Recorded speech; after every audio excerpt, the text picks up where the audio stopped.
L'audience est reprise. Nous allons maintenant entendre Monsieur Garbert.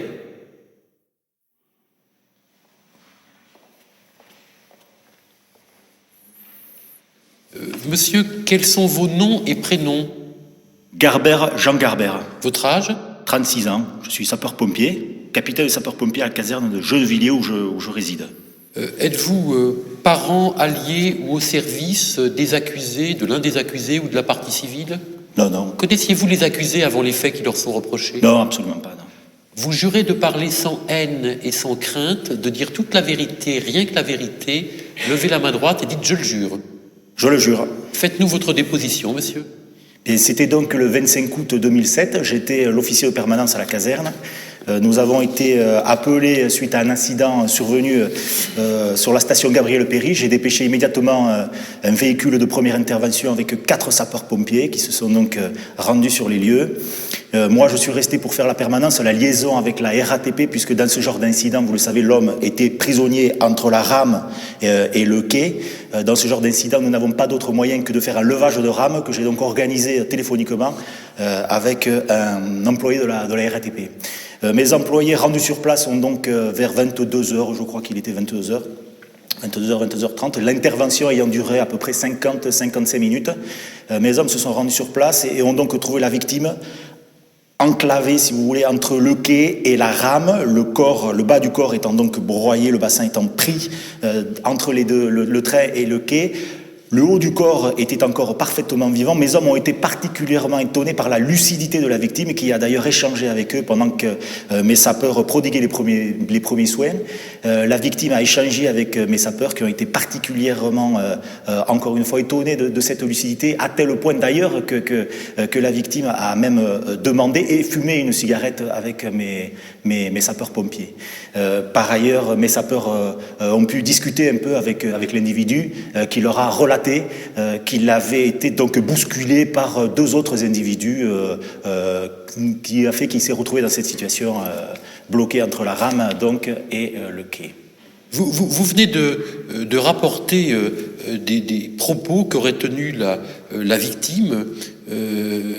Vous n'aviez jamais dit cela auparavant. Vous aviez été interrogé par téléphone par un officier de police judiciaire et vous aviez affirmé qu'aucune déclaration sur les faits n'avait été enregistrée par vos hommes, n'avait été recueillie par vos hommes au moment de leur intervention, qu'il n'avait été question que de l'état de santé. Je suis surpris de ce que vous me dites. Je ne me souviens pas ne pas l'avoir dit. Je crois même avec certitude. J'ai le procès-verbal sous les yeux. Nous fait savoir qu'aucun de ces hommes n'a pu recueillir de confidences de quelque nature que ce soit de la part de la victime. Là, je suis très étonné parce qu'effectivement, c'est les propos que m'ont rendu l'équipe qui, au retour de l'intervention, m'a raconté les faits. Donc, je suis étonné que ce ne soit pas dans votre... Ils n'ont à aucun moment parlé du déroulement des faits. Si vous ne l'avez pas dit, ça ne peut pas y être. Ah non, je pourrais pas... Je suis quasiment persuadé que je l'ai dit parce que je m'en souviens parfaitement. Mesdames, Messieurs de la Cour et du jury, avez-vous des questions à poser aux témoins? La partie civile? Monsieur l'avocat général, la défense a-t-elle des questions? Monsieur le Président, savez-vous où est désormais affecté un des pompiers qui était là pour recueillir, selon vos propos, les dernières paroles de la victime? Effectivement, dans l'équipe des 4 sapeurs-pompiers, je pense pouvoir vous dire que, par exemple, le 2e classe Noël, aujourd'hui est, je crois, mais je pourrais vous le confirmer, mais je crois qu'il est désormais à la caserne de Boulogne. Je ne pense qu'on ne peut pas faire l'économie de cette audition, puisque je pense que ça peut éclairer fortement les débats. Je demande aussi, si vous deviez donc demander cette audition et de faire venir ce sapeur-pompier, que ce sapeur ne rentre pas en contact avec ce capitaine pour, disons, être beaucoup plus simple dans les débats. Merci, Maître Cuberneau. Je pense effectivement que l'audition de ce sapeur, Monsieur Noël, s'impose. Donc, Madame le greffier, vous voudrez bien prendre contact à la prochaine suspension de l'audience avec la caserne de pompiers de Boulogne-Billancourt, au fin que Monsieur Noël soit avisé qu'il sera entendu à l'audience de demain. demain matin. Les débats ne sont pas toujours sans surprise, et l'audience fait parfois ressortir des contradictions, soit qu'elles soient déjà en germe dans la procédure, soit qu'elles se révèlent pendant les débats. En vertu de son pouvoir discrétionnaire, le président peut donc, d'initiative ou à la demande des parties, faire venir à l'audience un témoin dont l'audition paraît nécessaire à ce stade. Comme toutes les auditions faites en vertu de son pouvoir discrétionnaire, elle se fait sans prestation de serment. Alors, Monsieur le Président, je rappelle quand même que la première mission des pompiers, c'est de sauver des vies, pas venir répondre de leurs témoignages devant des cours d'assises. Remettons un peu les choses à leur place. Monsieur, vous ne pourrez pas entrer en contact avec Monsieur Noël avant sa déposition. Voyez-vous un obstacle à ce que le témoin, sous cette réserve, soit autorisé à se retirer? Monsieur, la Cour vous remercie, vous pouvez partir. Merci.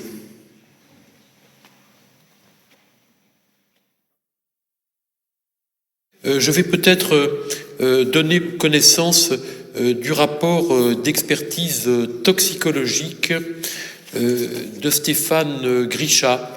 L'expertise toxicologique qui a été effectuée à partir des prélèvements biologiques réalisés sur le cadavre de Stéphane Grichat a révélé une teneur en alcool éthylique de 2,93 grammes par litre de sang.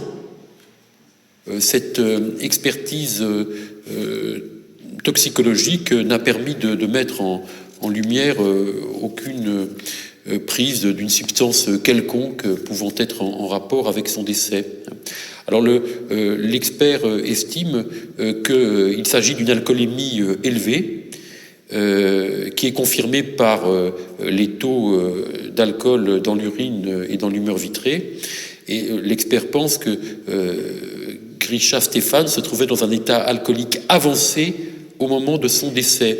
Et il précise une alcoolémie de 2,93 grammes par litre entraîne des symptômes tels que des troubles neurosensoriels nets, une démarche ébrieuse, des troubles de l'équilibre, des troubles visuels, des propos incohérents, une confusion mentale, de l'agressivité. Chez le défunt, l'imprégnation alcoolique était donc de nature à entraver la conscience et le contrôle de ses actes. Voici donc les conclusions de l'expert Pépin, dont je viens de donner lecture à titre de simple renseignement. Avez-vous des observations à faire sur cette lecture et les informations qu'elle contiennent? Merci, pas d'observation de la part de quiconque, ni des accusés eux-mêmes. Nous allons donc maintenant entendre Monsieur Paul.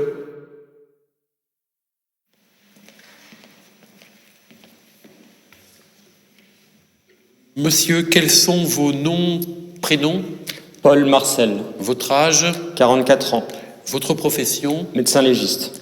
Vous jurez d'apporter votre concours à la justice en votre honneur et en votre conscience. Levez la main droite et dites « je le jure ». Je le jure. Faites-nous le rapport des expertises ou de l'expertise à laquelle vous avez procédé. Oui, Monsieur le Président, il m'a donc été demandé de procéder à l'autopsie du cadavre d'une personne de sexe masculin qui avait une corpulence mince, pour être précis, elle mesure 1m88 et 73 kg. Et cette autopsie a donc permis de relever les éléments suivants. Sur cette personne, donc ce sujet qui avait 32 ans, on a pu observer sur la face des contusions qui étaient anciennes mais également contemporaines. Alors, on peut éventuellement penser qu'il s'agirait peut-être des traces dues à une lutte, mais sur ce point-là, je ne peux pas vous apporter un avis catégorique. Au niveau du membre supérieur droit, nous avons pu constater 3 petites plaies tangentielles de la dernière phalange du pouce.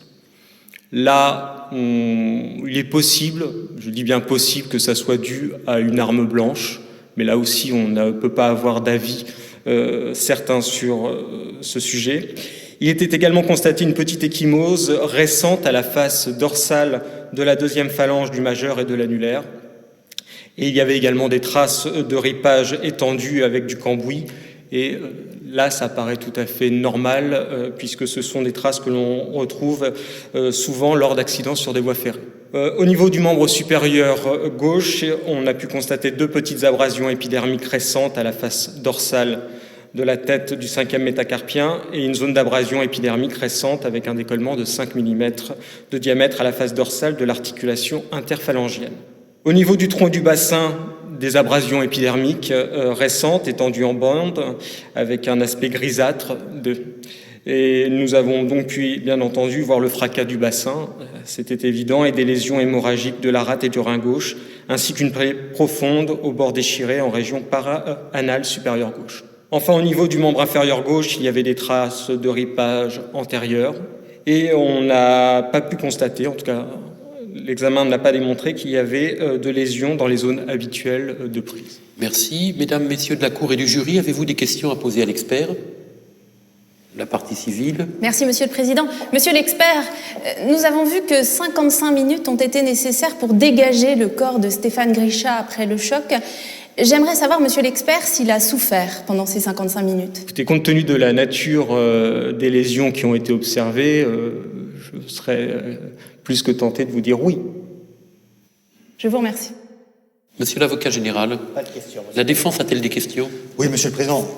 J'aimerais que vous nous disiez, monsieur l'expert, personne qui avouerait boire une dizaine de canettes de bière dans l'après-midi, est-ce que vous pourriez évaluer son taux d'alcoolémie dans la soirée ? Et ça dépend de beaucoup de facteurs. Vous avez tout d'abord, bien entendu, la consommation, mais vous avez également le taux d'alcool, vous avez le paramètre de la corpulence de la personne, son alimentation, ce qu'elle a mangé avant de boire ou en buvant, donc je ne peux pas catégoriquement donner une réponse. Disons qu'il s'agisse de quantité de 3 litres de bière à 7 degrés, avec une pauvre alimentation, d'un sandwich, à peu près approximativement. Enfin, en tout cas, avec beaucoup de réserve, je vous dirais que le taux, à mon sens, ne pourrait pas être inférieur à 2 grammes par litre de sang. Merci, monsieur l'expert. Non, mais sauf erreur, la victime, c'est Stéphane Grisha. Bien entendu, monsieur l'avocat. Les questions ne portaient pas du tout sur Stéphane Grisha. Vous comprendrez tout à l'heure, monsieur l'avocat. J'espère. Monsieur Lacour vous remercie, vous pouvez partir. C'est une constante, sans doute regrettable, mais inévitable, que les experts imposent à la Cour et aux parties le moment de leur présence à l'audience. On fait attendre les témoins, parfois longuement, pour les entendre au moment des débats qui paraît le plus propice, mais on arrête tout pour entendre les experts dès qu'ils sont là et pour les libérer au plus vite. On remarquera par ailleurs la réactivité de la défense, qui, en l'absence de l'expert toxicologue, se sert d'un autre expert pour faire ressortir un point qui lui paraît important pour son client. Nous allons maintenant entendre Madame Mirlone. Madame, quels sont vos noms et prénoms ? Miranda Mirlon, Votre âge ? 42 ans. Votre profession ? Je suis technicienne des surfaces. Et votre domicile ? C'est à Nanterre, rue Prévert. Êtes-vous parente, alliée ou au service des accusés ou de la partie civile ? Non. Connaissiez-vous les accusés avant les faits ? C'est possible pour peut-être les avoir vus sur le métro. Vous jurez de parler sans haine et sans crainte, de dire toute la vérité, rien que la vérité. Levez la main droite et dites « je le jure ». Quel jour? Faites-nous votre déposition, madame.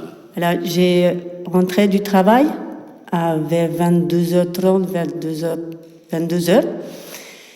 Je prenais le métro à la station Gabriel Péri, à Asnières. Quand j'ai descendu les marches, j'ai vu les deux personnes ici qui avaient coincé un troisième individu et qui le tapaient très fort, très, très fort. Et je pense qu'il lui voulait vraiment quelque chose. Et après, le métro est arrivé, le plus petit l'a poussé sur les rails.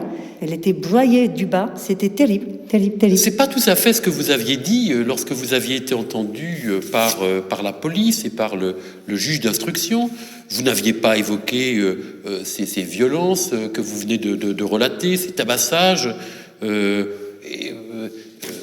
Nul n'a jamais prétendu, et en particulier le médecin expert que nous venons d'entendre, le médecin légiste, que le corps de monsieur Grisha avait été broyé par la rame de métro. Comment est-ce que vous expliquez vos déclarations d'aujourd'hui ? Je ne sais pas, j'ai dit la vérité aujourd'hui. Vous n'exagérez pas un petit peu Moi, je dis ce que j'ai vu, Monsieur le Président. Vous fréquentiez souvent cette station de métro ? Je l'apprends pratiquement tous les jours quand je vais travailler.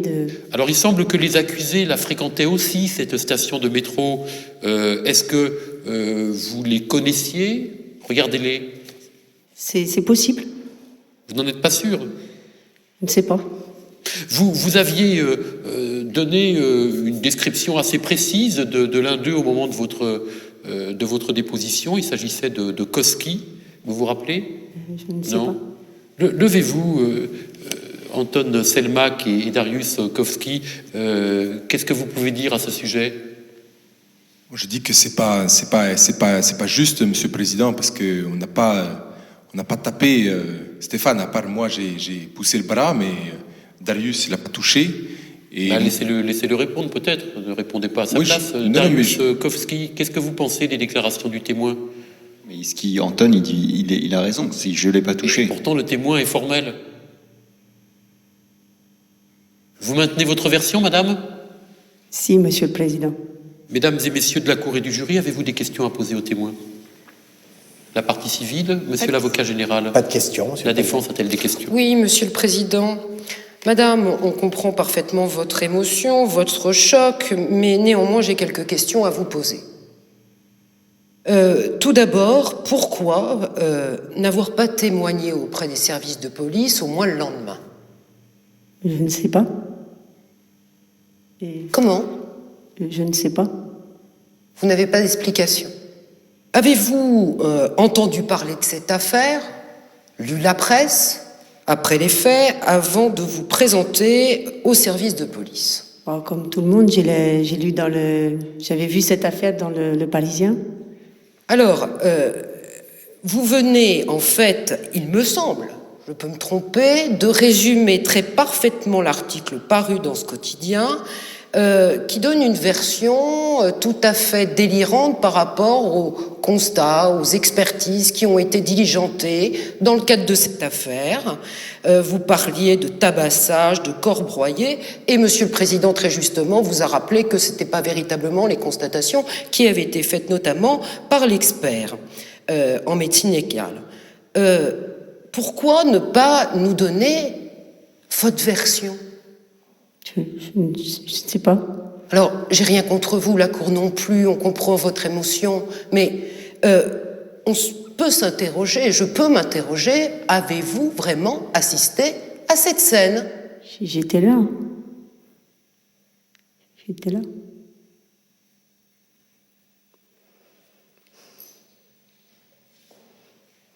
Maître de Goulle, avez-vous des questions? Merci, Monsieur le Président. Non. Les accusés ont-ils des observations à faire?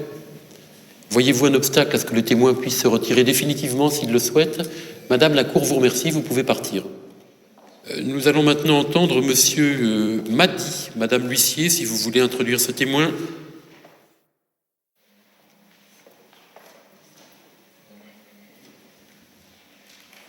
Monsieur, quels sont vos noms et prénoms?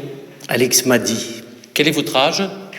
Je suis né le 1er janvier 1960. Votre profession? Conducteur de rame, actuellement en arrêt de maladie. Votre domicile? Je demeure 30 allées du Gazon Vert à Nanterre. Êtes-vous parent, allié ou au service de l'un des accusés ou de la partie civile? Non, ceux-ci sont-ils à votre service, non? Non. Connaissiez-vous les accusés avant les faits qui leur sont reprochés? Non, Monsieur le Président. Vous jurez de parler sans haine et sans crainte, de dire toute la vérité, rien que la vérité. Levez la main droite et dites « je le jure ». Je le jure. Faites-nous votre déposition, monsieur. Alors, le jour des faits, j'ai pris mon service comme à l'accoutumée, aux environs 19h, 19h05. Et puis, alors que je me dirigeais à bord de ma rame vers la station de métro Gabriel Péri, mon attention était attirée par la présence de 3 individus. J'ai cru distinguer des gesticulations. Ils étaient en position dangereuse, très proche du quai, donc je commençais déjà à m'inquiéter. Et puis soudain, je vois un des 3 individus tomber sur la rame. Et à partir de ce moment-là, mon attention s'est focalisée sur les manœuvres d'urgence. J'ai actionné le freinage d'urgence. J'ai fait usage du téléphone haute fréquence pour appeler le PC pour qu'on coupe le courant. Et j'ai actionné également les sablières. Malgré toutes ces manœuvres d'usage, la rame a poursuivi sa voie poussée par son inertie et l'irréparable a eu lieu. Est-ce que vous vous rappelez les circonstances dans lesquelles M. Grisha est tombé sur la voie ferrée? Au moment où je vous parle, je suis dans l'impossibilité de vous les exposer. Je ne m'en souviens pas. Est-ce que vous vous rappelez si, à un moment quelconque, il a tenté de remonter sur le quai et si quelqu'un l'a empêché de remonter sur le quai? Non, je m'en rappelle pas. Parce que lorsque vous aviez été entendu pendant l'enquête, l'instruction, vos déclarations ont été fluctuantes sur ce point. En fait, j'ai rapporté à un moment donné les déclarations qui m'ont été faites par un autre témoin, une dame antillaise qui était sur les quais. Quelqu'un de la RATP? C'est un passager, je crois, c'est une passagère. Un passager. Et donc ce sont ces déclarations que vous avez rapportées, y compris au cours de l'enquête interne RATP?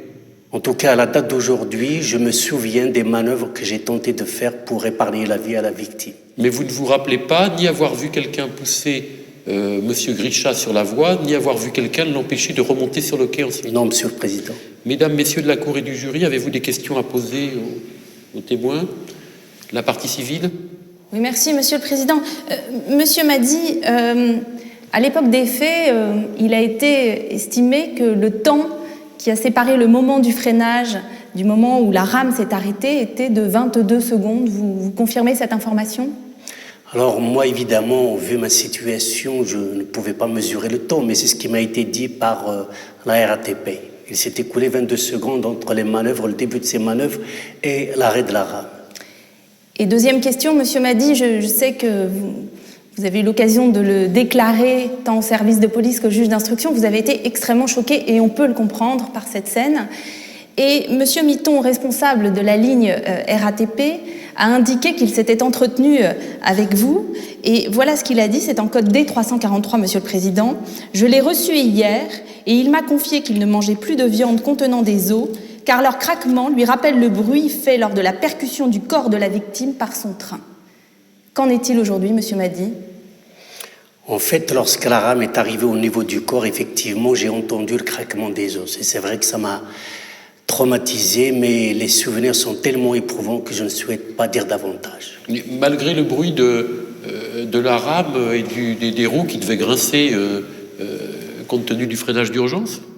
Peut-être parce que je pensais beaucoup à la vie de cet homme. Monsieur l'avocat général, avez-vous des questions? La défense a-t-elle des questions à poser? Oui, Monsieur le Président, merci. Je crois, Monsieur m'a dit que ça ne faisait pas très longtemps que vous étiez préposé de la RATP. Je ne sais pas quels sont les critères d'ancienneté chez les avocats, mais à la RATP, quand on a 15 années d'ancienneté, c'est beaucoup.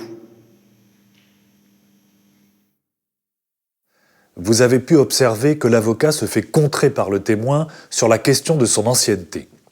Une règle pratiquement intangible veut que devant la cour d'assises, on ne pose pas une question dont on ignore la réponse. Dans notre exemple, l'avocat qui voulait montrer que le conducteur était novice ou inexpérimenté fait ressortir exactement le contraire, ce qui est d'autant moins pardonnable que la réponse se trouvait dans le dossier. La préparation n'exclut pas la réactivité, et l'avocat doit connaître son dossier et préparer ses questions, ou du moins les points sur lesquels il envisage d'en poser. À lui ensuite de s'adapter à l'audience, mais en général, on se méfiera des géniales improvisations. Et Monsieur m'a dit, est-il exact que depuis les faits, vous êtes en arrêt maladie? Je suis traumatisé par cet accident. Je le souhaite à personne de se retrouver dans la même situation que moi, puisque je devais être maître de cette rame qui allait écraser un être humain. Et malheureusement, malgré toutes les manœuvres, je n'ai pas pu donc éviter cet accident malgré moi. Et donc c'est vrai, je suis traumatisé, j'ai jamais repris mon travail. Très bien, je vous remercie, Monsieur Madi. Voyez-vous un obstacle à ce que le témoin puisse se retirer définitivement s'il le souhaite? Monsieur Lacour vous remercie, vous pouvez partir. Il semble que Monsieur Durand, qui a été cité en qualité de témoin et qui n'était pas présent à l'ouverture des débats, n'ait pas été retrouvé. Voyez-vous un obstacle à ce qu'il soit passé outre à son audition? Et bien sûr, dans ce cas, je donnerai lecture de sa déposition de manière intégrale. Pas d'obstacle? Pas d'obstacle. On ne peut pas faire autrement, Monsieur le Président. Donc il est passé outre à l'audition de Monsieur Durand et je vais dès à présent donner lecture de sa déposition à titre de simple renseignement. Alors, Monsieur Durand, qui est né en 1965, qui est sans domicile fixe, a été entendu une première fois par la police judiciaire, par un officier de police judiciaire, dans le cadre de l'enquête de crimes flagrants. Voilà ses déclarations. Je suis revenu à Paris depuis environ 15 jours. Ordinairement, je réside à Sète, où j'étais depuis 1 an environ. Je vis en faisant la Manche d'habitude vers la rue de la Roquette à Paris. Hier soir, je cherchais un endroit pour dormir. J'ai appelé le SAMU social d'une cabine près de la sortie du métro Marcel Samba. En fait, je les ai appelés 2 fois, une fois vers 20h, une autre fois vers 22h. À chaque fois, ils m'ont proposé de m'emmener à la Chapsa de Nanterre, mais moi je ne veux pas aller dormir là-bas, c'est pas terrible. J'ai donc décidé de prendre le métro et de refaire le 115 en arrivant à Paris, en espérant trouver un autre endroit où dormir. Je suis descendu dans la station et je me suis assis à l'écart. C'est donc une habitude que j'ai, je ne me mêle pas aux autres, surtout si ce sont des clochards. Je ne veux pas d'ennui avec ceux qui picolent du rouge toute la journée. En fait, moi aussi je bois environ 10 canettes de 50 centilitres de bière par jour. Dans la station, il y avait quelques personnes entre 20 et 30, je dirais. Peu de temps après m'être assis, j'ai remarqué un groupe de 3 hommes qui s'engueulaient. Ils ne parlaient pas le français. Je pense que c'était du polonais ou du roumain sans en être sûr. En fait, je ne sais pas quelle langue ils parlaient. Je n'ai pas compris pourquoi ils s'engueulaient. Je me trouvais à 5 ou 6 mètres d'eux. Tout d'un coup, 2 des hommes se sont énervés, ils ont attrapé le 3e et l'ont jeté violemment sur les rails. Il est tombé sur le dos, il s'est relevé, il a commencé à attraper la bordure, mais le train est arrivé à ce moment-là et l'a fauché. Le chauffeur n'a pas pu s'arrêter à temps. Les 2 agresseurs se sont enfuis en courant vers la sortie et après, je ne les ai pas revus. Les pompiers sont arrivés presque tout de suite, puis la police. C'est un policier qui m'a dit de rester sur place et qui m'a emmené au commissariat où j'ai passé la nuit. Je n'avais jamais vu ces 3 hommes auparavant.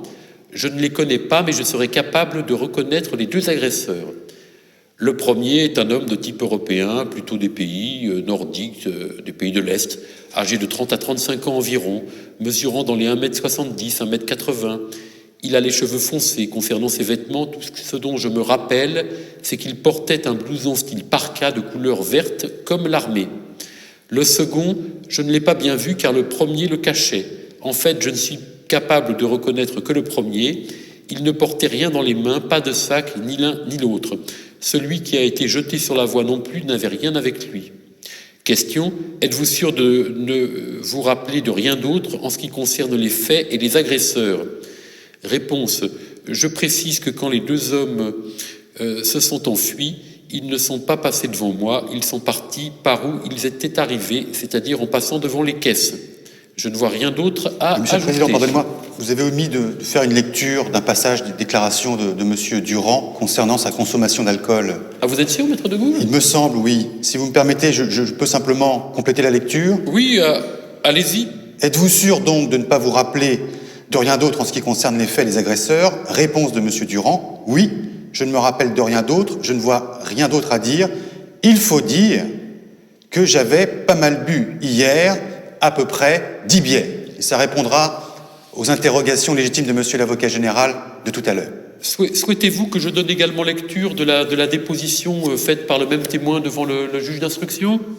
Si vous le permettez, Monsieur le Président, effectivement, je crois que toute la déposition n'est pas intéressante, mais si vous m'autorisez à lire un paragraphe de cette déposition sous votre contrôle et sous le contrôle de la défense, bien sûr. Allez-y, Monsieur l'avocat général. Le juge d'instruction insiste pour savoir effectivement ce qui s'est passé au moment où la victime est tombée sur la voie. Le témoin, Monsieur Durand, utilise l'expression « ils ont balancé l'individu ». Alors voilà maintenant la question du juge. Êtes-vous sûr que les 2 individus ont poussé la victime ? Voilà la réponse du témoin. Oui. Ils l'ont attrapé à 2 par l'épaule et ils l'ont poussé. Ils l'ont jeté sur les rails. La victime n'a pas pu remonter car il était trop tard.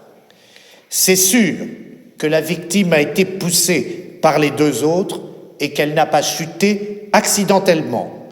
Je suis sûr de moi à 100%. C'est vraiment les deux qui l'ont poussée.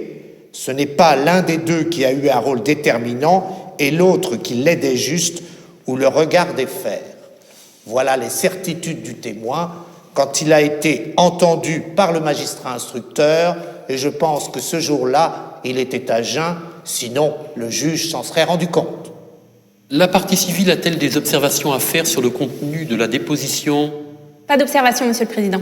Monsieur l'avocat général, d'autres observations? Pas d'autres. La défense? Merci, Monsieur le Président. Les accusés eux-mêmes? Dans une audience en général, et aux assises en particulier, on n'est jamais trop attentif. On doit l'être particulièrement lorsque des lectures sont faites pour éviter qu'elles soient, volontairement ou involontairement, tronquées. On m'indique que Monsieur Paoli, qui est expert, est arrivé, et s'il peut approcher. Oui, Monsieur le Président, je prie la Cour d'excuser mon retard, mais je déposais ce matin à la Cour d'assises de Versailles et je suis malheureusement attendu à la Cour d'assises de Pontoise. Bon, merci. La Cour est très flattée que vous ayez pu intercaler ce rendez-vous entre les deux dont vous venez de faire état. Je comprends le désagrément pour la Cour, mais bientôt la vidéoconférence nous réglera ce problème. Bien. Alors, monsieur, quels sont vos noms, prénoms, âge et profession? Pascal Paoli, 44 ans, psychiatre inscrit sur la liste de la Cour d'appel de Versailles. Vous jurez d'apporter votre concours à la justice en votre honneur et en votre conscience. Levez la main droite et dites « je le jure ». Je le jure. Faites-nous le rapport de l'expertise, des expertises auxquelles vous avez procédé.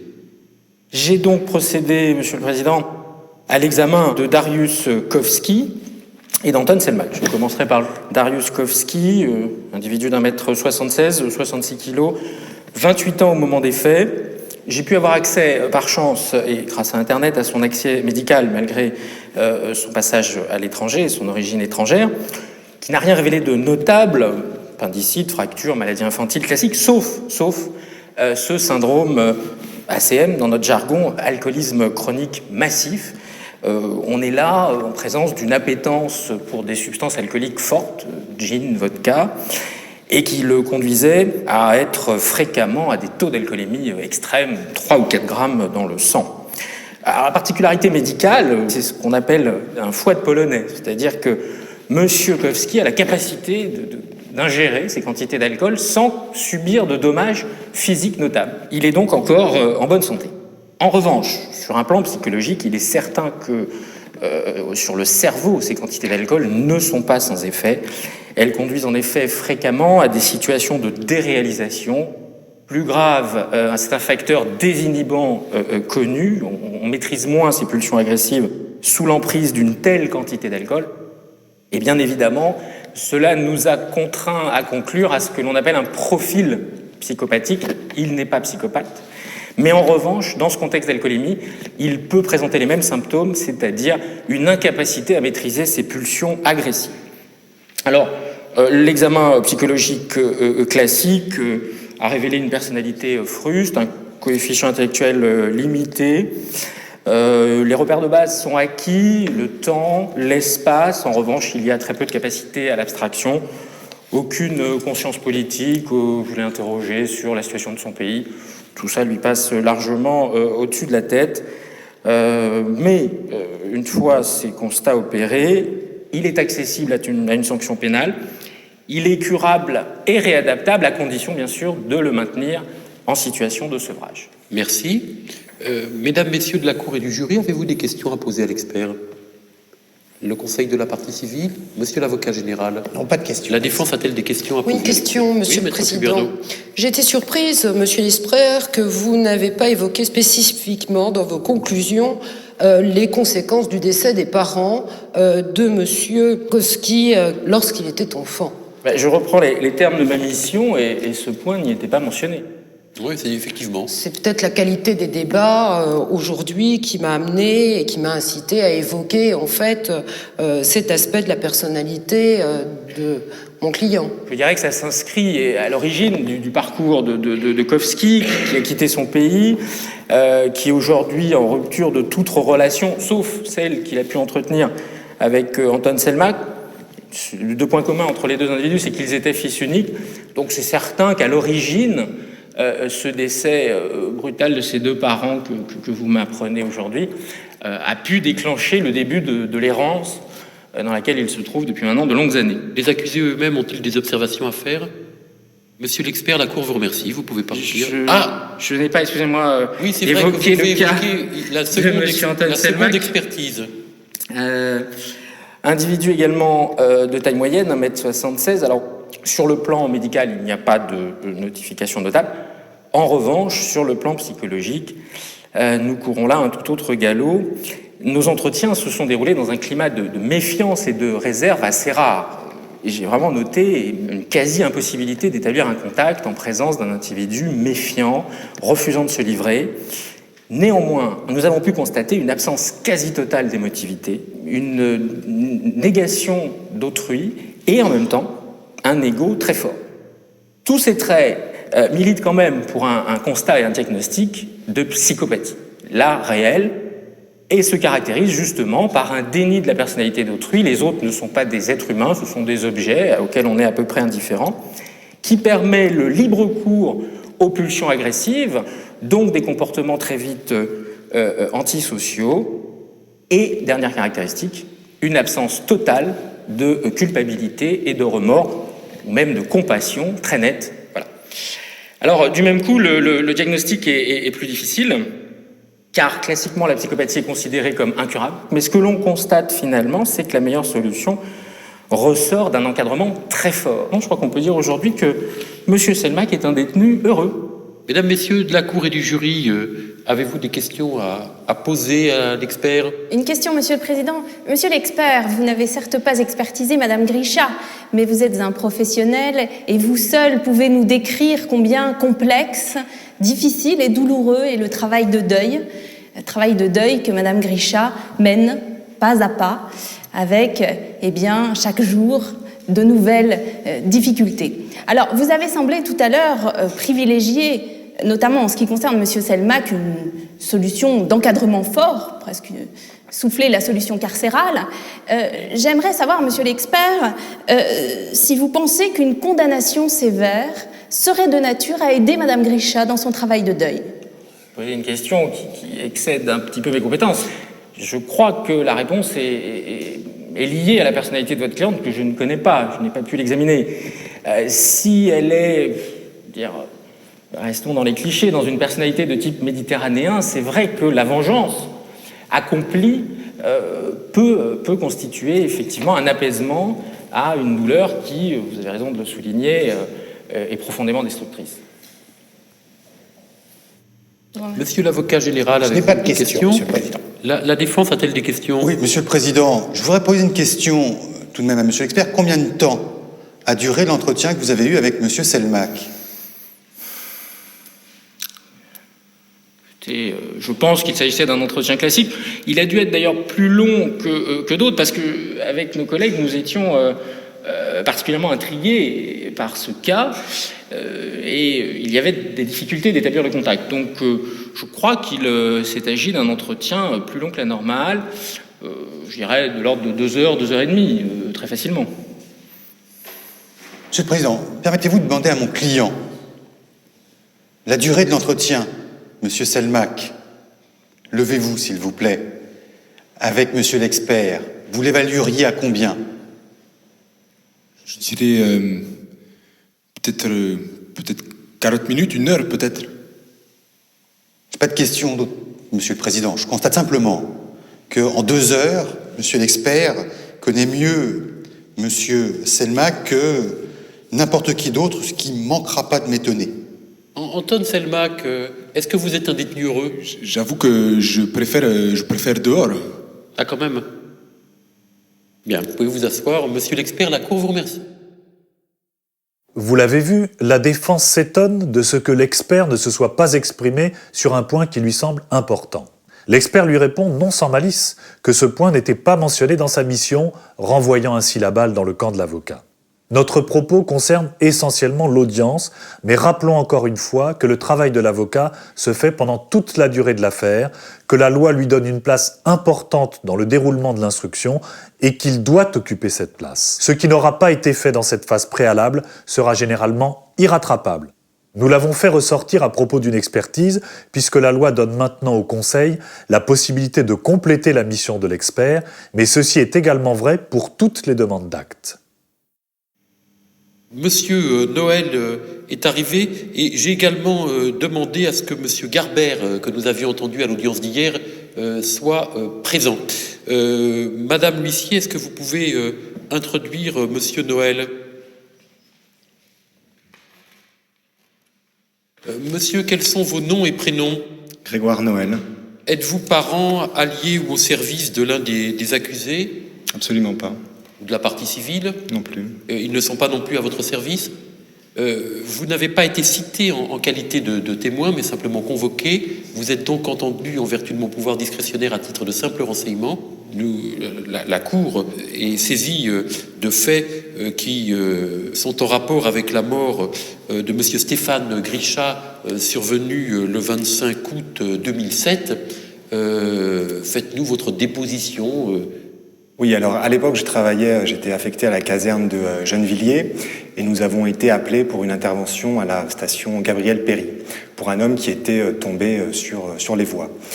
Les conditions d'intervention étaient particulièrement difficiles puisque à notre arrivée, l'homme était coincé entre les quais et la rame. Il avait littéralement la rame sur le dos. Cette compression des chairs entraînait une accumulation de toxines qui, à tout moment, en se libérant, pouvait entraîner un arrêt cardiaque. Donc notre intervention, nous étions 4, a consisté à désincarcérer la victime et puis à la placer très rapidement sous assistance respiratoire en vue de son transfert à l'hôpital. Qu'est-ce que vous savez exactement des conditions dans lesquelles M. Grisha s'est trouvé sur la voie ferrée ? Absolument rien. Quand je suis arrivé, il était déjà sur les voies, bien entendu. Bien entendu. Donc, sinon vous je n'ai eu aucune indication. Mais au cours de l'intervention, puisqu'il était conscient lui-même, ne vous a-t-il pas donné des indications à ce sujet ? Absolument pas, Monsieur le Président. Vous en êtes certain ? Certain. Donc, est-ce que M. Garbert peut revenir à la barre ? Monsieur Garbert, vous avez entendu la déposition de Monsieur Noël ?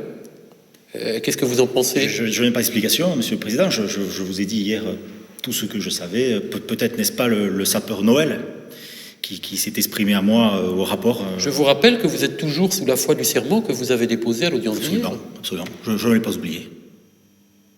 J'indique simplement que j'étais présent pendant toute l'intervention. Donc il n'y a pas eu... J'ai assisté à toute la scène. Donc si la victime avait dit à un autre des pompiers présents que quelqu'un éventuellement l'avait poussé sur la voie, vous l'auriez entendu ? Bien sûr. Et puis vous auriez dû en parler entre vous, sans doute. Tout à fait, oui. Bon. Mesdames, messieurs de la Cour et du jury, avez-vous des questions à poser, soit à M. Noël, soit à M. Garbert ? Voyez-vous un obstacle à ce que les témoins puissent se retirer définitivement cette fois ? Messieurs, la Cour vous remercie, vous pouvez partir. Nous en arrivons donc au terme de l'instruction d'audience. Je dois vous indiquer que je poserai le moment venu pour chacun des accusés une question subsidiaire de violence volontaire ayant entraîné la mort sans intention de la donner. Maître Clanet, vous avez la parole pour la partie civile. Monsieur le Président, Mesdames de la Cour, Mesdames et Messieurs les jurés, il doit être terrible, ce petit bruit de vos os qui craquent sous l'acier d'un train. Il doit être terrible ce bruit quand il résonne dans la tête de Stéphane Grisha qui voit sa fin. 22 secondes. 22 secondes dans votre vie, monsieur, dans la vôtre, madame, dans la mienne, 22 secondes, ça n'est rien. Mais 22 secondes, dans le drame qui nous préoccupe, c'est exactement le temps qu'il a fallu à monsieur Madi pour actionner les freins et pour parvenir à arrêter la rame. 22 secondes, quand il s'agit de voir arriver la mort, cigarette au bord des lèvres, comme un condamné. Votre condamné, messieurs. Et 55 minutes, ça n'a pas été long, 55 minutes pour dégager le corps de Stéphane Grisha, écrasé mais conscient, fracassé mais encore vivant jusqu'à ce qu'il finisse par abandonner la partie, rattrapé par son destin, trop vite, trop tôt. Et vous, messieurs, qui n'avez rien fait, mais regardez là la vérité, regardez là, bon sang, la vérité. La vérité, c'est que vous étiez là. C'est que vous êtes allé chercher Stéphane Grisha, qui ne demandait rien à personne, à rester simplement tranquille sur son strapontin. Vous vous êtes penché dans le tunnel pour vérifier que le train arrivait bien. Vous l'avez poussé. Vous l'avez empêché de remonter. Vous l'avez frappé même, comme vous l'aviez sans doute fait il y a 3 ans déjà. Et enfin, comble du courage, surtout quand on se dit innocent, vous vous êtes enfui. Là voilà la vérité. Et voilà, monsieur Kowski, ce que vous auriez vu sur les caméras de surveillance, si elles avaient fonctionné. Des meurtriers. Voilà ce que vous êtes, messieurs. Des meurtriers. Et madame Grisha s'est levée hier matin, s'est relevée ce matin pour venir à cette audience et s'attendait à des excuses. Eh bien, 48 heures plus tard, ces excuses, elle les attend toujours. Et je vais même vous faire une confidence, vous, messieurs, qui aviez l'âge de Stéphane Grisha. Eh bien, ces excuses, vous les auriez dites, elle les aurait acceptées. Alors, à défaut d'excuses, ce que madame Grisha vous demande à tous, eh bien, c'est que de simples plaignantes, ballottées dans des démarches administratives et judiciaires, elles soient enfin reconnues comme une véritable victime. Une victime qui continue à se lever tous les matins, qui continue à composer avec l'absence d'un fils, ce fils tant aimé, ce fils qu'elle a élevé seule, ce fils qu'elle voyait encore tous les jours, malgré sa marginalisation. Et la dernière fois qu'elle l'a vu, elle vous l'a dit, eh bien, elle l'a regardé s'éloigner dans la rue et elle vous a dit « Je me souviens, il dansait ». Madame Grisha, dont la vie s'est arrêtée un soir d'août 2007, dans cette maudite station Gabriel Péri. Alors, mesdames et messieurs les jurés, vous nous rendrez justice à cette femme qu'en prononçant une peine particulièrement sévère, et en tout cas bien plus sévère que les 10 ans de réclusion criminelle prononcés en première instance, et en allouant à madame Grisha des dommages et intérêts qui ne sauraient être inférieurs à 20 000 €. Merci, maître Clanet. Vous l'avez vu, nous avons affaire à une partie civile excessive et dont le but manifeste est qu'une peine la plus sévère possible soit prononcée. Ce but inavouable est très souvent celui des parties civiles, même si elles sont généralement plus modérées, au moins en apparence. Nous vous recommandons donc, lorsque vous êtes de ce côté de la barre, de savoir vous tenir à votre place, soit en vous tenant à votre rôle, soit en sortant de façon plus subtile. Il n'y a pas de règles juridiques ou déontologiques qui interdisent à l'avocat de la partie civile tel ou tel comportement, mais il est communément admis qu'il ne doit pas requérir une peine. Encore une particularité de la cour d'assises, elle comporte une audience pénale et une audience civile distinctes. La cour et le jury délibèrent sur les aspects pénaux, mais les intérêts civils sont évoqués devant la cour proprement dite sans les jurés. C'est dans le cadre de l'audience civile que sont examinées les questions d'indemnisation. Monsieur l'avocat général, vous avez la parole pour vos réquisitions. Monsieur le Président, Mesdames de la Cour, Mesdames et Messieurs les jurés, un homme sans domicile fixe de 45 ans comme l'hiver dernier qui meurt de froid dans un couloir de métro, ça, c'est un drame social dont notre société peut estimer être pour partie responsable. Mais par contre, un homme sans domicile fixe de 32 ans qui est jeté sous un métro, ce n'est plus un drame social, c'est un acte criminel.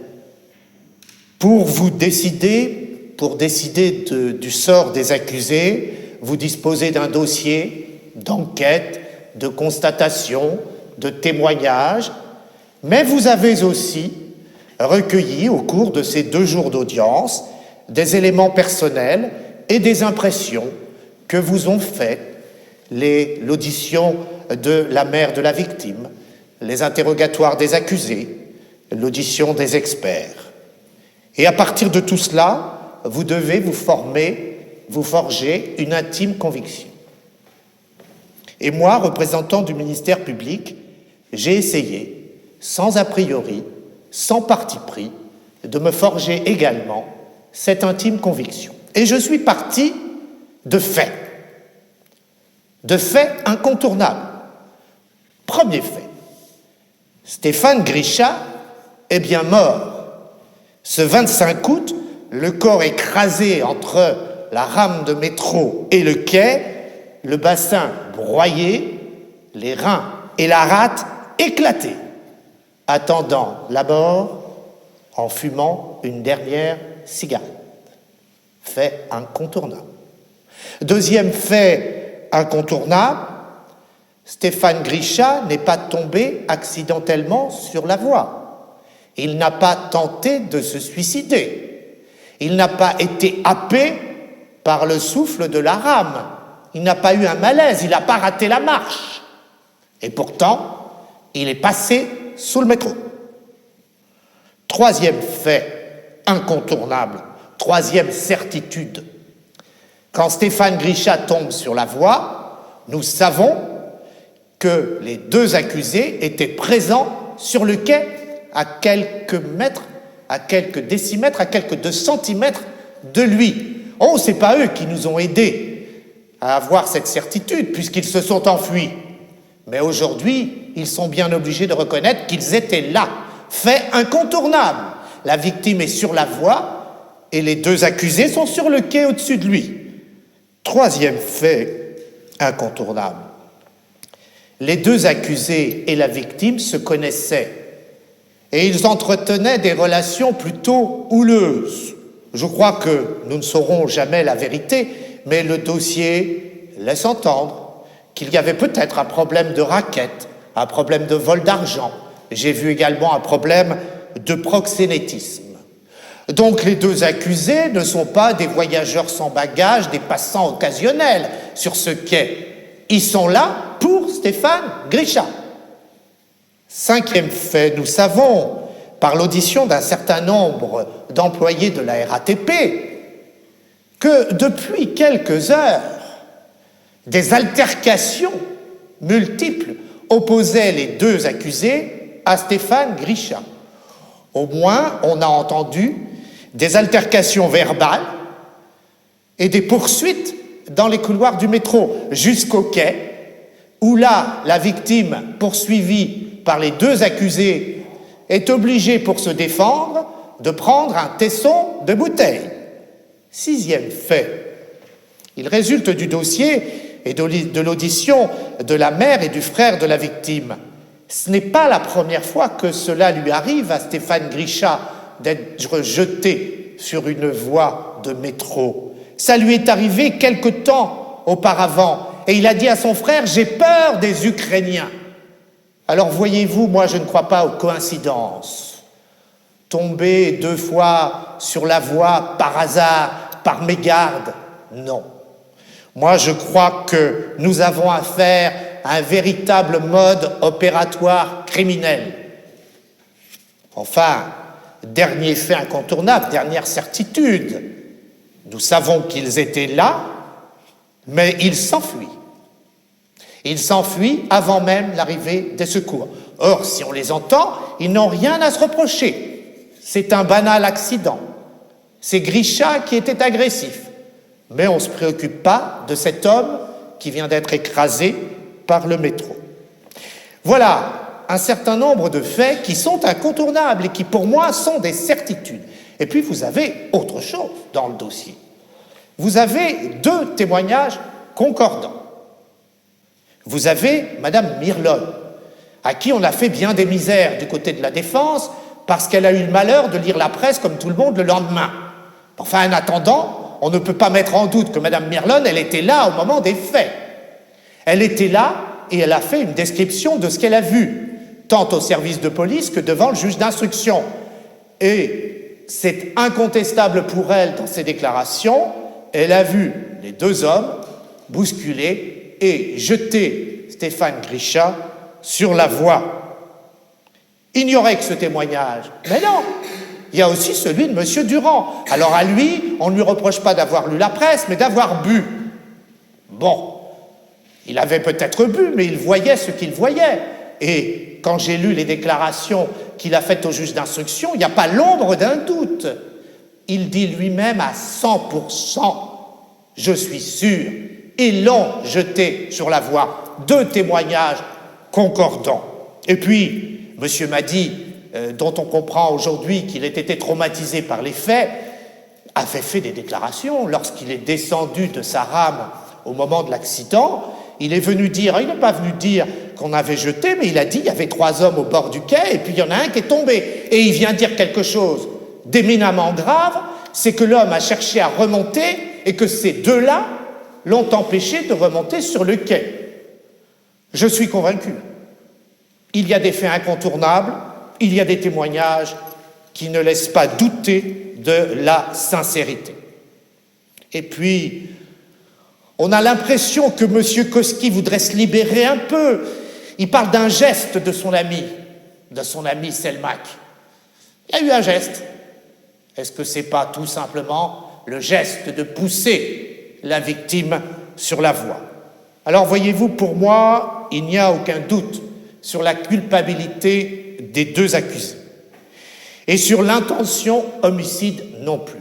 Monsieur le Président, vous avez souhaité poser la question pour que le débat soit plus large, des coups mortels, mais moi, voyez-vous, je ne crois pas que ces deux-là, ce jour-là, aient voulu faire peur, aient voulu impressionner, aient voulu en découdre avec Stéphane Grisha.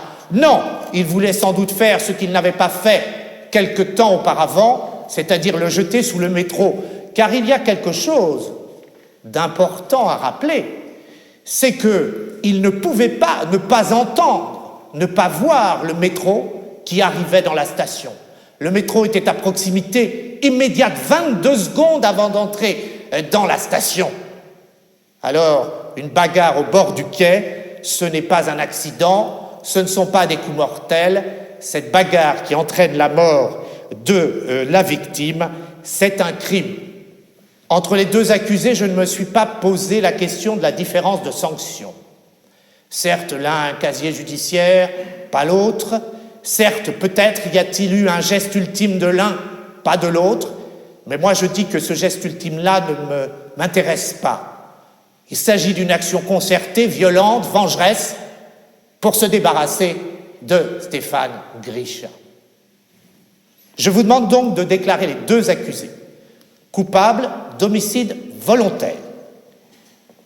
En ce qui concerne les circonstances atténuantes, la Cour appréciera si leur marginalité, si leur appétence pour l'alcool ont eu quelque importance dans la commission des faits.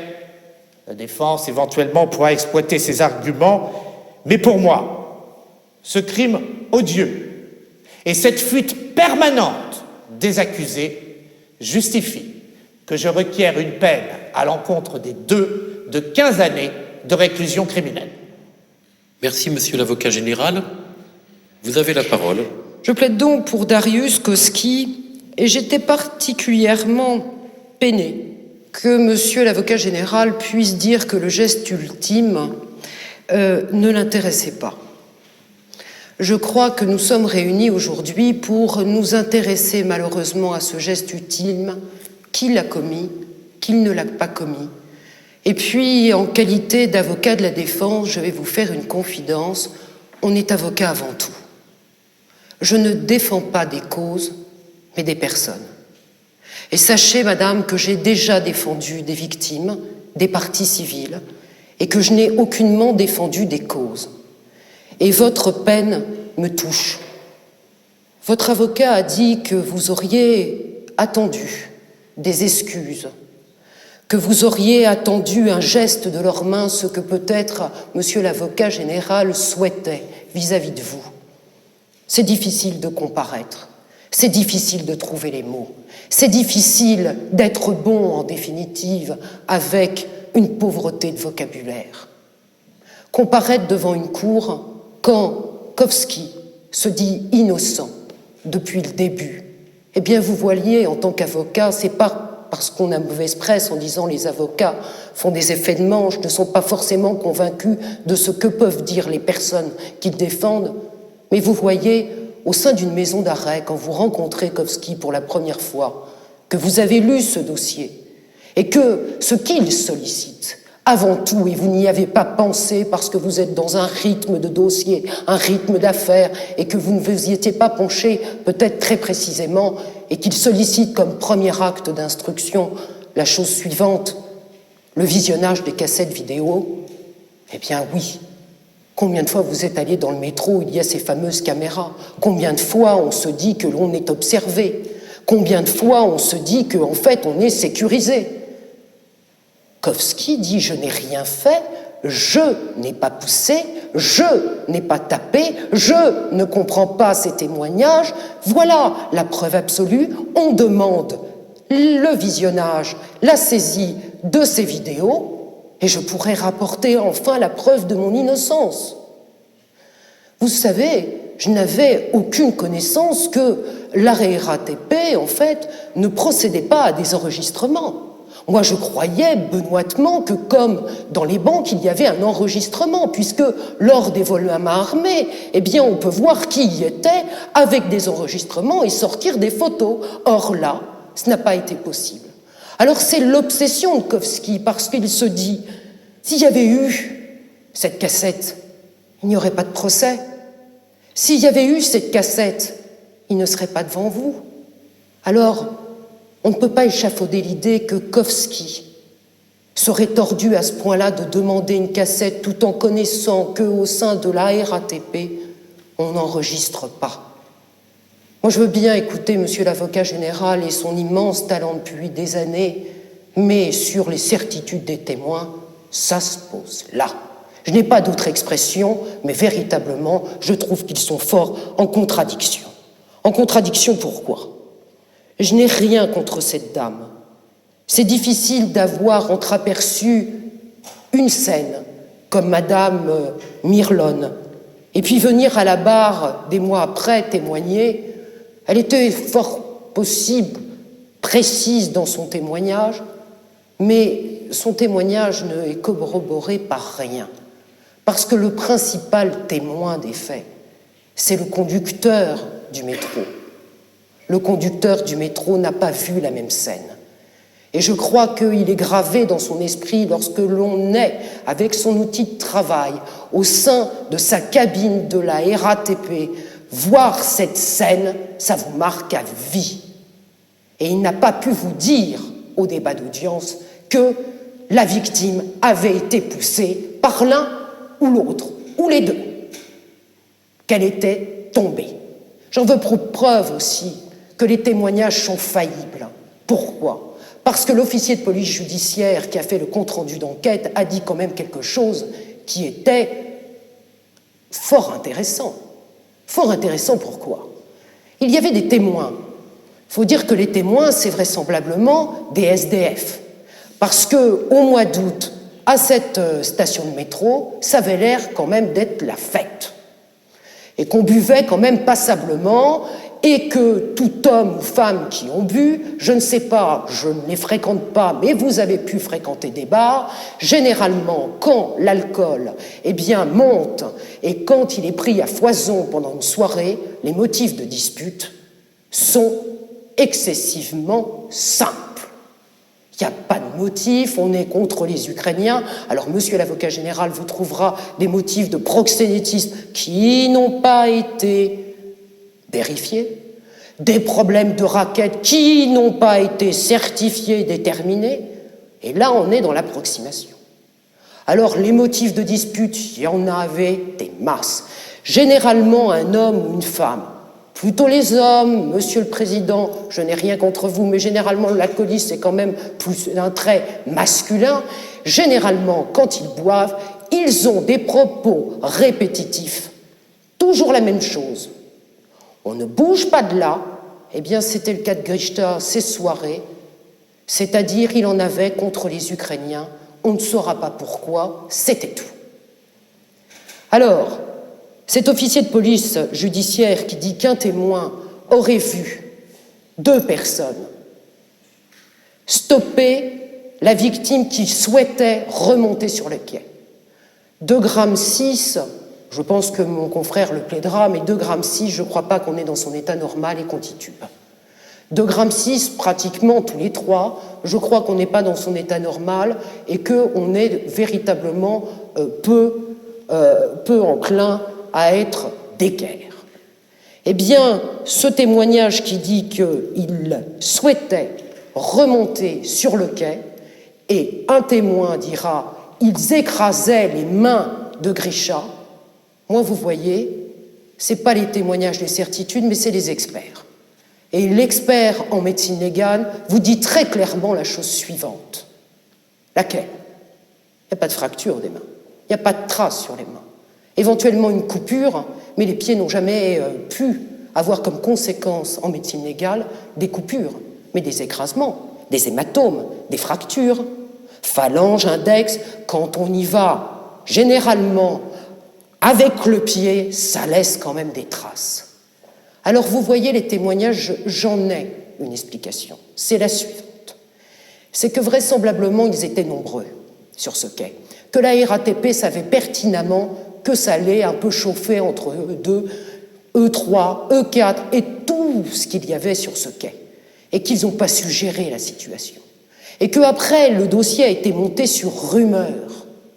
Et un dossier qui est monté sur rumeur avec des gens peu crédibles, avec des gens qui, en fait, viennent après, qui ont lu la presse, se font un tas d'idées et ne vous retranscrivent pas vraiment la vérité. Et puis j'en aurai pour preuve aussi de l'innocence de Kowski. C'est que personne ne met en cause pour avoir porté un coup. S'il était à proximité, en tout cas, à aucun moment, il n'a porté un coup. Et même le co-accusé, qui voudrait peut-être l'entraîner vers une fraternité face à des juges, dit « il ne l'a pas touché, il n'a pas porté de coup, il n'était pas à disposition, il n'était pas à côté de lui ». Je vous rappelle, quand on demande un acte tel que le visionnage des cassettes vidéo, quand on dit « il n'était pas à proximité et surtout il n'a pas porté de coup », je crois qu'il ne peut être tenu aucunement responsable de la mort de Grisha. Vous savez, madame, on est là, au sein d'une cour d'assises. Je vous parle très honnêtement. Il n'y a jamais de perdant, il n'y a jamais de gagnant, il y a la vérité.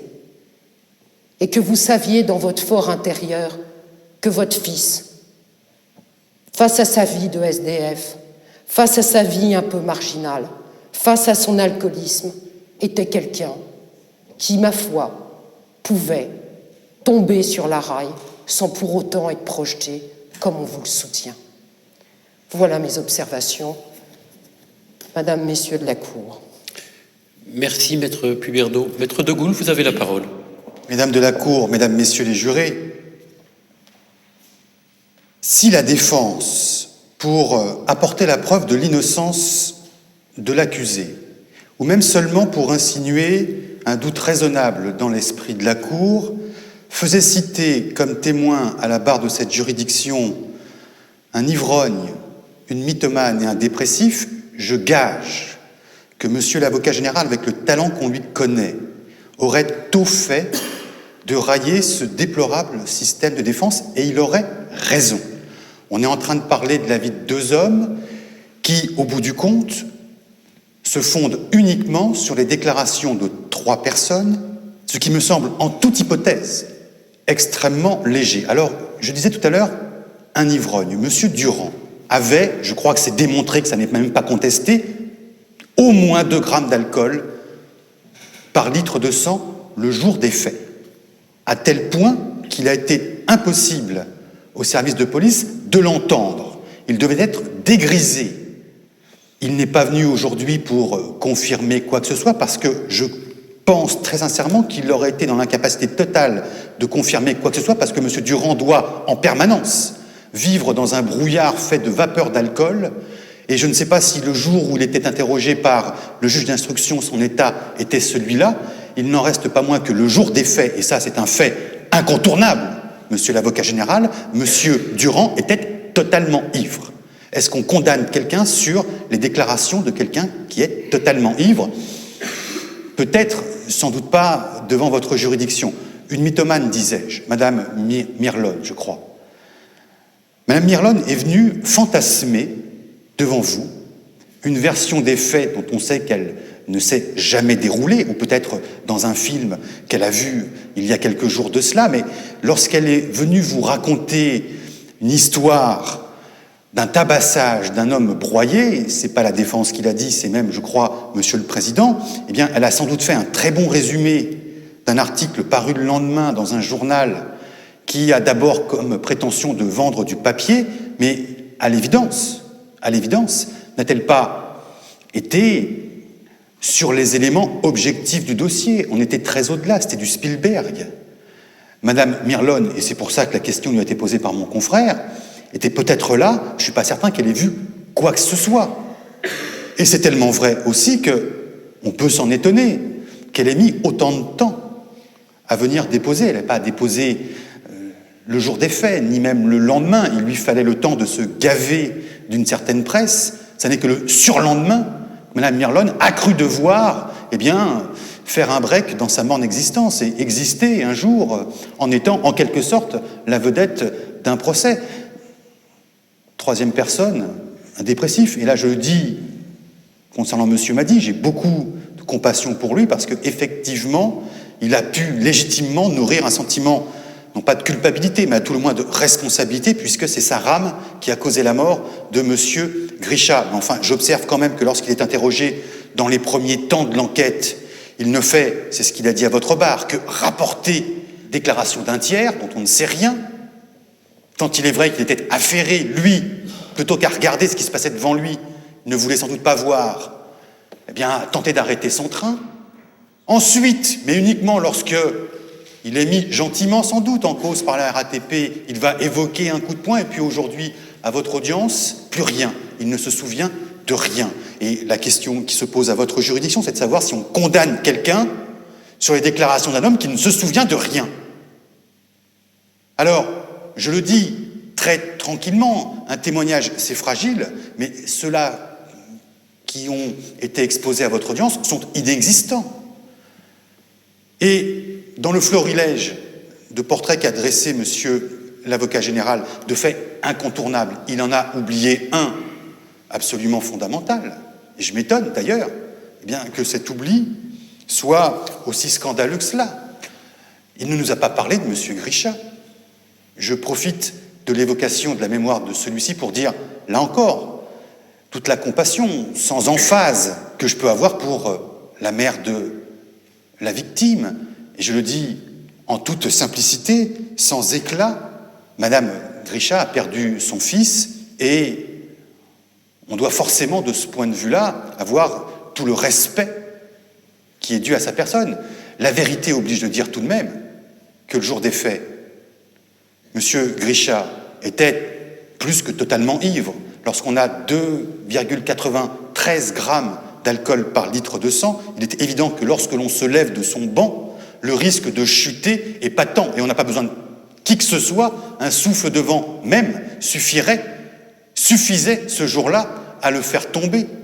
C'est lui qui avait le tesson de bouteille, et pas pour se défendre, comme l'a dit monsieur l'avocat général, puisqu'on sait par les agents de la RATP qu'il l'avait bien avant que ces deux-là viennent à sa rencontre. Alors moi, je veux bien entendre absolument tous les scénarios, je veux bien être particulièrement ouvert sur un système d'accusation, mais qu'à tout le moins, il colle au dossier et au moins l'apparence de l'objectivité. Moi, je dis très simplement qu'à partir du moment où M. Grisha, ce jour-là, était dans un état qui laissait présager absolument toutes les hypothèses, que cette circonstance-là doit forcément être prise en compte au premier chef par votre juridiction. Dernier point sur M. Grisha, il était conscient. Pendant ces 55 minutes, nous a rappelé l'avocat de la partie civile, c'est long, 55 minutes. On a le temps même de fumer une cigarette, et on a le temps aussi, même lorsqu'on est ivre, au moins de bredouiller quelque chose, et d'emmener avec soi, en quelque sorte, les auteurs d'un crime dont on aurait été la victime. M. Grisha ne dit rien, il ne dénonce personne, il n'accuse personne, et en tout cas, pas M. Selmak, ni M. Kowski. Pendant 55 minutes, il aurait pu, à tout le moins, avoir dans son dernier soupir cette phrase accusatrice devant laquelle la défense se serait bien évidemment inclinée. Rien. Alors, qu'est-ce qui reste dans ce dossier? Absolument rien. Et c'est la raison pour laquelle on vous prend par la manche en disant « Bon, d'accord, allez, il n'y a pas meurtre, peut-être ». Et d'ailleurs, pour qu'il y ait meurtre, il faudrait qu'il y ait intention homicide. Monsieur l'avocat général ne nous a absolument pas parlé sans... Ou alors pour le fantasmer, mais lui aussi, c'est le troisième au bout du compte. Un mobile, où on vient nous parler d'un contentieux dont on ne sait rien, qui ne ressort absolument aucun élément objectif du dossier, peu importe. Et parce que l'accusation principale eh bien, tombe à l'eau, parce que monsieur l'avocat général faillit dans son accusation, on vous rattrape par la manche, disais-je, en disant bon, « Allez, il n'y a pas meurtre, mais à tout le moins, dites qu'il y a coup mortel. » Mais pour qu'il y ait coup mortel, c'est l'appellation triviale de cette infraction, violence volontaire ayant entraîné la mort sans intention de la donner. Pour qu'il y ait coup mortel, il faut qu'il y ait coup, et que ces coups aient entraîné, c'est-à-dire soit la cause directe, exclusive du décès. Je le conteste, pas parce que je suis l'avocat de la défense, mais parce que ça ne ressort de strictement aucun élément objectif de ce dossier. Est-ce qu'il y a eu coup de la part de M. Selmak? Je vois bien, qu'il est sous le feu des projecteurs de ce point de vue-là. Il s'en est expliqué, très honnêtement, parce qu'il aurait pu, comme beaucoup d'autres, au bout du compte, faire l'impasse sur quelques contacts que ce soit avec M. Grisha. Eh bien, très sincèrement, il a dit que M. Grisha l'avait pris par le col et qu'il avait eu ce que je n'appellerais pas un coup, mais simplement un mouvement de défense. Il s'est défait de l'étreinte de M. Grisha, qui, encore une fois, ce jour-là, était particulièrement agressif parce que totalement ivre et armé à des sons de bouteille. Et il s'est défait de cette étreinte. Alors, est-ce que c'est un coup? La défense vous dira non, l'accusation vous dira oui. Vous jugerez dans le cadre de votre délibéré, mais il me semble, moi, que l'expert médecin légiste est venu dire très clairement qu'il n'avait relevé strictement, notamment sur les zones de prise, aucune ecchymose, laissant penser qu'il avait pu être, avant les faits, frappé de quelque manière que ce soit. Mais pour les besoins de la cause, allez, M. Selmak l'a frappé. Et allez, pour les besoins de la cause toujours, disons qu'il l'a même roué de coups, qu'il l'a tabassé pour faire comme Mme Mirlon. Mais dans ce cas-là, il faudrait que vous-même ayez la certitude, pas le sentiment, la certitude de ce que les coups portés par M. Selmak soient la cause directe, exclusive de la chute de M. Grisha sur les rails. Et si vous pouvez faire ça, alors vous n'êtes plus juge, vous êtes devin. Parce qu'on ne sait pas, aujourd'hui, s'il est tombé 10 secondes, 20 secondes, 30 secondes, 1 minute après l'altercation, on n'en saura jamais rien. Et j'ai relevé dans les propos de monsieur l'avocat général cette phrase qui réduit toute son impuissance dans l'accusation, nous ne saurons jamais la vérité. Eh bien oui, nous ne la saurons jamais, la vérité. Eh bien lorsqu'on ne sait pas la vérité dans le cadre d'un dossier, lorsqu'on ne sait pas dire si quelqu'un est coupable, eh bien on l'acquitte. Alors, monsieur Grisha est mort. Et comme j'ai dit tout à l'heure, bien sûr que la compassion de la défense se tourne d'abord vers la partie civile. Il est mort pour une raison très simple. Il est mort, comme nous l'a dit sa mère, parce qu'un malheur devait arriver lorsqu'on a fait le choix ou le non-choix d'avoir cette vie-là. Eh bien, on finit sous un pont,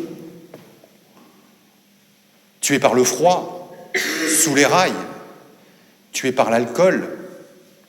Ça finit toujours mal, forcément. Et ça s'appelle comment? Ça s'appelle pas un meurtre, ça s'appelle pas un coup mortel, ça s'appelle la fatalité. S'il y a un coupable dans ce dossier, c'est d'abord la fatalité. Merci, maître de Goulle. Anton Selmak, levez-vous. Avez-vous quelque chose à ajouter pour votre défense? Non. Dariusz Kowski, levez-vous. Avez-vous quelque chose à ajouter pour votre défense? Juste comme mon avocat a dit, si vous avez pu voir la caméra, vous verrez que je suis innocent. Les débats sont terminés. J'ordonne que le dossier de la procédure, à l'exception de la décision de mise en accusation, soit déposé entre les mains de Madame le greffier de la cour d'assises. Outre pour chacun des accusés la question principale de meurtre posée dans les termes mêmes de l'arrêt de renvoi et dont je ne donne pas lecture, je pose pour chacun des accusés les trois questions subsidiaires suivantes. L'accusé est-il coupable avoir, le 25 août 2007, volontairement exercé des violences sur la personne de Stéphane Grisha? Deuxième question subsidiaire, les violences spécifiées à la question subsidiaire numéro 1 ont-elles entraîné la mort de Stéphane Grisha? Troisième question subsidiaire, l'accusé avait-il l'intention de donner la mort à Stéphane Grisha? Mesdames et messieurs les jurés, avant que la Cour ne se retire pour délibérer, je dois vous donner lecture de l'instruction suivante contenue dans les dispositions de l'article 353 du Code de procédure pénale. La loi ne demande pas compte aux juges des moyens par lesquels ils se sont convaincus. Elle ne leur prescrit pas de règles desquelles ils doivent faire particulièrement dépendre la plénitude et la suffisance d'une preuve. Elle leur prescrit de s'interroger eux-mêmes dans le silence et le recueillement et de chercher, dans la sincérité de leur conscience, quelle impression ont fait les preuves rapportées contre l'accusé et les moyens de sa défense. La loi ne leur fait que cette seule question qui renferme toute la mesure de leur devoir. Avez-vous une intime conviction ? Mesdames et messieurs les jurés, nous allons nous rendre dans la chambre des délibérations. Nous ne pourrons en sortir qu'après avoir pris notre décision. Madame le juré supplémentaire, dès la suspension de l'audience, vous serez conduite dans une salle qui vous est réservée. Vous voudrez bien y rester à la disposition de la Cour jusqu'à sa déclaration, sans pouvoir communiquer avec quiconque. Monsieur le chef du service d'ordre, veuillez faire garder les issues de la chambre des délibérations dans laquelle nul ne pourra pénétrer pour quelque cause que ce soit sans mon autorisation. Garde, faites retirer les accusés. L'audience est suspendue.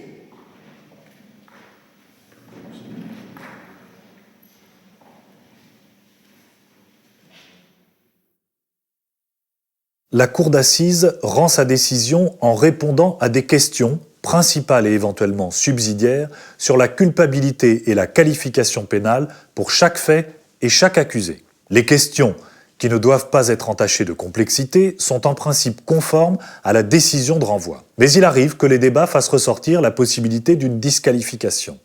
Dans notre cas, le président choisit de poser la question subsidiaire des coups mortels. S'il ne l'avait pas fait spontanément, l'accusation ou la défense pouvait envisager de la faire poser. Il y a là, pour toutes les parties, une option tactique assez délicate. Retenez que si la question subsidiaire n'était pas posée, une réponse négative à la question sur l'homicide volontaire emporterait automatiquement l'acquittement. Retenez aussi que sans question subsidiaire, vous ne pouvez pas plaider une disqualification. La Cour d'assises ne peut répondre qu'aux questions qui lui sont posées à la clôture des débats et seulement par oui ou par non. L'audience est reprise.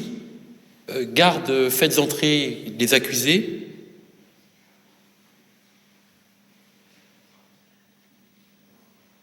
Anton Selmak et Dariusz Kowski, voici les réponses apportées par la Cour et le jury réunis aux questions qui leur étaient posées et l'arrêt délibéré en commun. Question numéro 1. L'accusé Anton Selmak est-il coupable d'avoir à Boulogne-Billancourt, le 25 août 2007, volontairement donné la mort à Stéphane Grisha? La réponse est oui, à la majorité de 10 voix au moins. Deuxième question. L'accusé Dariusz Kowski est-il coupable d'avoir à Boulogne-Billancourt, le 25 août 2007, volontairement donné la mort à Stéphane Grisha? La réponse est oui, à la majorité de 10 voix au moins. En conséquence de la déclaration qui précède, la Cour et le jury réunis, après avoir délibéré sans désemparer sur l'application de la peine dans les conditions prévues par l'article 362 du Code de procédure pénale, dont toutes les prescriptions ont été observées, vu les articles 221.1 et 221.4 du Code pénal, souhaitez-vous la lecture de ces textes? Condamne à la majorité absolue des voix Anton Selmak à la peine de 10 années de réclusion criminelle.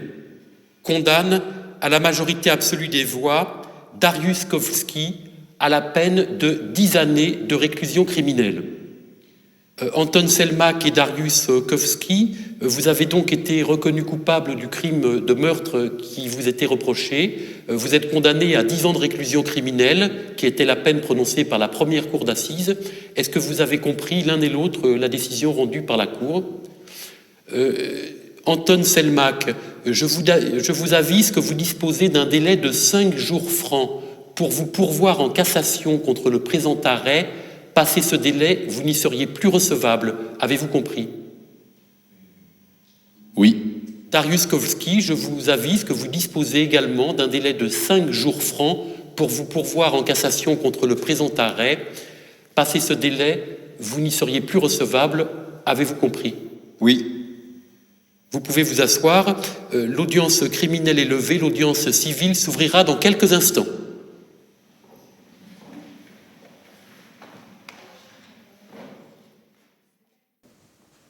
Voilà, notre procès est maintenant terminé avec un verdict de culpabilité que nous avons choisi pour que le président fasse aux accusés l'avertissement sur le pourvoi en cassation. En vérité, la cour d'assises d'appel les avait acquittés tous les deux.